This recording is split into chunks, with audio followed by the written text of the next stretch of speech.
Hold on a minute, there's a hair out of place. Just, that's it. Right, well, coming round faster than the laps in a team pursuit, it's Ask GC Anything, where you ask us a question and we do our utmost to answer it. And first up, we have this from Joad Lajami, who quite simply asks, well, a very straightforward question, Dan. It is this: how can I ride a bike in rain? Well, thanks for getting in touch, Joad. Unfortunately, that is something that we have to do on a quite regular basis, being based here in the UK. I have to say I'm not a big personal fan of riding in the rain. I do tend to avoid it if I can. And when I used to ride full time, if it was raining in the morning, I'd save my ride until the afternoon. Unfortunately now, I don't have all day, every day to ride, so there are points at which I just have to ride in the rain. In which case, you've just got to be prepared, effectively. I always go out with a rain cape in my centre pocket in the back of my jersey, just in case it does start raining. Sometimes you have to go out with the cape on. I also tend to use clear lenses in my glass when it's raining because I don't like the spray going into my eyes. And also sometimes a peaked cap, because that does do a good job of keeping the spray out of your eyes. It certainly is. It's a cracking few ideas. Again, that's being prepared. You want to basically look at comfort as well. So I'd say maybe get some mud guards as well if you know going out in the rain. Not everybody, of course, has access to two bikes, but some clip-on mud guards can be wise if you're going out in the rain. Keep your backside dry. You can go for a ride for a little bit longer. Also, make sure your chain is lubricated as well. Otherwise, it could dry up. And I think one of the most crucial things, apart from staying warm and dry, is in the wet, make sure your tyre pressure's right. You don't want your tyres too hard. Otherwise, you could come to grief on some corners. But for some tips on how to stay safe when riding in the rain, which is extremely important, as well as comfort, of course, you can watch this video. Now, one of the main differences between riding on dry roads and wet roads is in your braking. Your braking distances will be much greater in the wet, and that is partly, as we've already said, due to less traction at your tyres, but then also because your brakes won't work quite as well in the rain, unless, of course, you're using disc brakes. Yeah, you need to make sure you give yourself plenty of braking space for hazards on wet roads, and more importantly, you need to remember, especially in wet conditions, to brake well before a corner. Question number 2 comes in from Richard Cooper. He's off to the Philippines soon for 3 weeks just after New Year, so lucky him. And he is a bit concerned that there aren't many facilities over there to cater for cyclists. So he's wondering if we've got any tips or advice on what he can do before he heads out there. Well, thanks for getting in touch, Richard. I'm only just a little bit jealous that you've got 3 weeks cycling in the beautiful Philippines. Hope you have an absolutely wonderful time.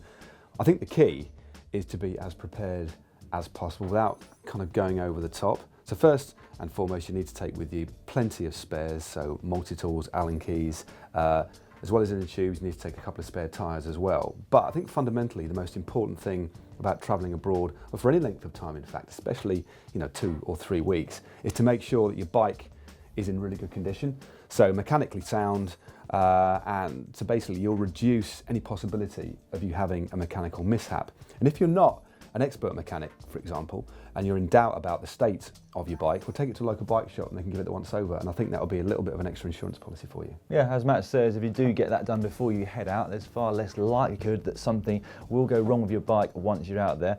We do, of course, have a roadside maintenance playlist, which you might want to watch through before you go out so that you can fix any problems that you do get out on the road there. But as Matt said, a few spares, maybe a chain as well in case that breaks and there's no bike shops nearby to you. Here, though, we've got a video where we go through 5 things that you should avoid when you head abroad. So watch that too. If you're heading somewhere a little bit exotic to ride, a little bit off the beaten track, it's definitely worth doing your research. Consider the local cuisine. What are the roads like? Is there a hospital nearby? Is there a bike shop close to hand? Yeah, doing this will give you peace of mind. It might relieve a bit of stress as well, and it could definitely get you out of a difficult situation. And actually, this is not a bad rule to adhere to, even when you're closer to home. Time spent doing this is a great investment, which will mean that you just concentrate on having fun out on your bike. Don't forget your travel insurance. Oh yeah, and inner tubes, and your passport. And your hairdryer as well. Up next, you've guessed it, it's rapid time. First question comes in from Daniel Ray, who lives in the UK, and asks, should he be using kilometres per hour or miles per hour on his Garmin? Well, I started life as a cyclist using miles per hour because that was how I was brought up here in the UK, where the speed signs and distance signs are in miles still, miles per hour. However, once I moved to mainland Europe to compete, I quickly changed over to kilometres because all of the races and the kilometres to go signs, etc. It was just far easier to have that on my computer, and I have to say I've stuck with that since, despite coming back to the UK. Ditto for me, exactly the same reasons, except I didn't really have a Garmin. Back in the sort of late 80s, I had a little computer called an Avocet, and I had that in kilometres as well, and I've kept it the same ever since. But a very good question indeed. You like the fact that you can get into double figures in speed on kilometres per hour, don't you? I do. Yeah. That's just a bit cheeky, actually, Dan. It is, but we'll carry on. Right then, next up we have this from Bruno Zub, who's actually got 3 questions. A bit cheeky, Bruno, but we'll answer them anyway. That's more like a 3-in-1 question. Question 1, do you use electronic gears? Yes. 2, have you had any problems, ever? I've had quite a lot of problems in my life, but none with electric gears. None with electric gears, no. And would you use an electronic brake? Now, we did discuss that the other week, in fact, and I thought that was very keen. That'd be cracking, but then you did sort of point out a few flaws in my plan. Yeah, a few pitfalls that you might encounter if things went wrong. But Matt is certainly up for testing that if anyone invents it. Yeah. Dust caps on valves, yes or no? That comes in from Ollie Cook. It's a no from us. It's a no from me. Yep. That's us. And Isaac Hudson. Isaac Newton. Isaac Hudson / Newton. Should you take your helmet off or keep it on at a cafe stop? And then use a little emoticon scratching its chin. Well, generally I do take my helmet off. That might change in a not too distant future if I have to shave my hair off. More on that a little bit later on. More on later. Well, I'm a definite helmet taker off for it in CAFs, but if it's a particularly rough CAF when you're thinking it might kick off, be a bit of a fight, maybe keep it on so nothing gets thrown at you. Don't leave your helmet on the table though. That's a big no-no in terms of etiquette. We've been told off for that before in videos. Bike if possible, yeah. And finally, hashtag talkback. I'm a huge fan of you blokes. That's very kind. My question is, what is your favourite Elvis song, and why is it Kentucky Rain? Well, Jack Burton, it's not Kentucky Rain. What's your favourite Elvis song? Blue suede shoes. Mine's Hound Dog. The penultimate question on this week's Ask GCN Anything comes in from Ahmed Hannis, who says he just got his first bonk. How does he recover quickly from bonking and return back onto the road? Well, I remember my first bonk, and it was awful. Was it over quickly? It was over very, very quickly. Thought so. I blacked out and nearly fell off my bike. And I was 18 years of age when I had my first bonk as well. I was young. It was a junior race as a mountain bike actually. I was doing particularly well by my standards, well inside the top 10.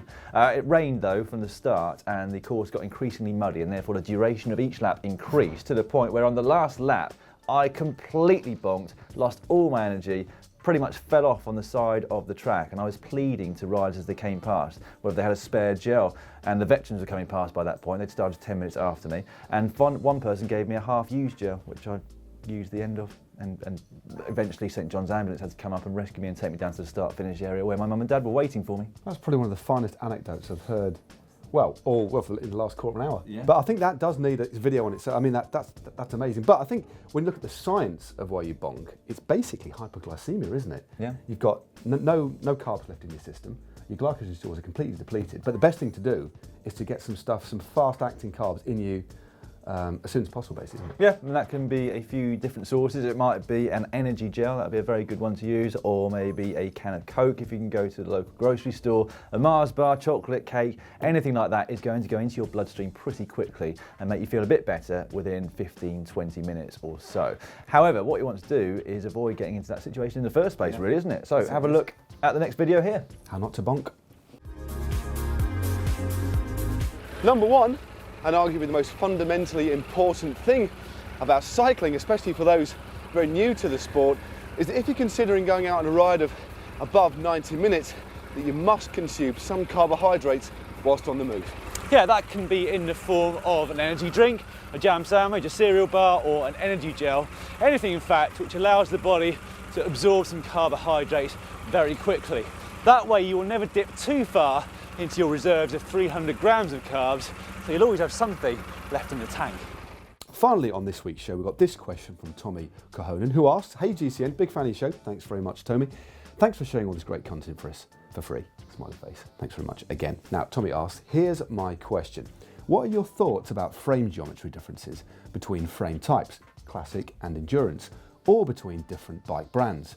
Should you pay attention to those, or can any frame that is in the ballpark, size-wise, be adjusted to fit you perfectly?" That's a really good question, isn't it, Dan? It is a very good question, especially if it is your first bike purchase, because you want to make sure that you make that decision correctly.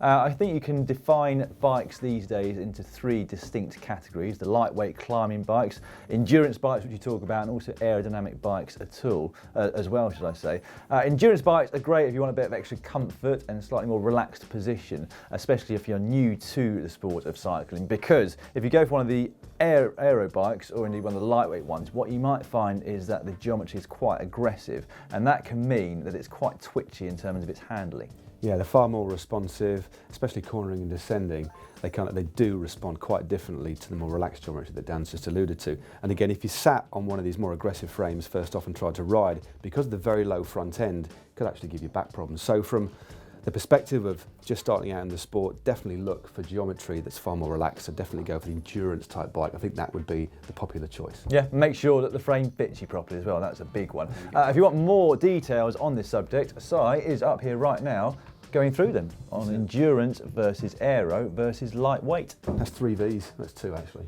V, yeah, you know what I mean. There are now 3 broad categories: aero bike, endurance bike, and what used to be normal but is now called a lightweight bike. We regularly get asked here at GCN about what type of bike you should buy.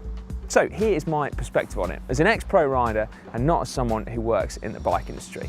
And yes, these 3 are all top of the range examples, but their characteristics run true right the way down to lower price points as well. Well, that's it for another week. Thanks very much for getting in touch. And please keep your questions coming using the hashtag TalkBack in the comments section and on social media too. But before we end this week's show, Dan has got something to say about his hair or the lack of it.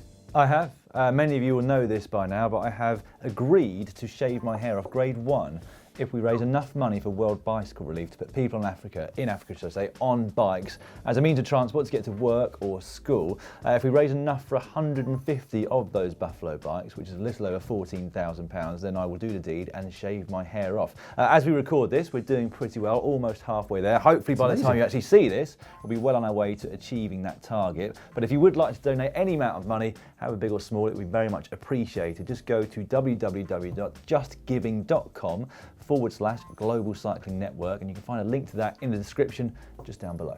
And when you've done that, tell your mates as well. Because it is an absolutely cracking cause. I'm sure we'll make the target. It'd be great to go beyond it, but it's such a worthy cause. I mean, I'll be donating as well very soon. We'll be doing this for nothing, that's for sure. Definitely. Anyway, for some more videos that we think you might enjoy, how about how to get more aero on your road bike? You can find that by clicking just up there. Or if you would like to know how to recover quicker from your training, you can find a video on that in the bottom corner down there. And subscribe to GCN, as ever. It's absolutely free. And again, please tell your mates about that too, because we'd like them to subscribe as well. Click on the globe. Homework to do. Homework this week. Yeah, a couple of things to do.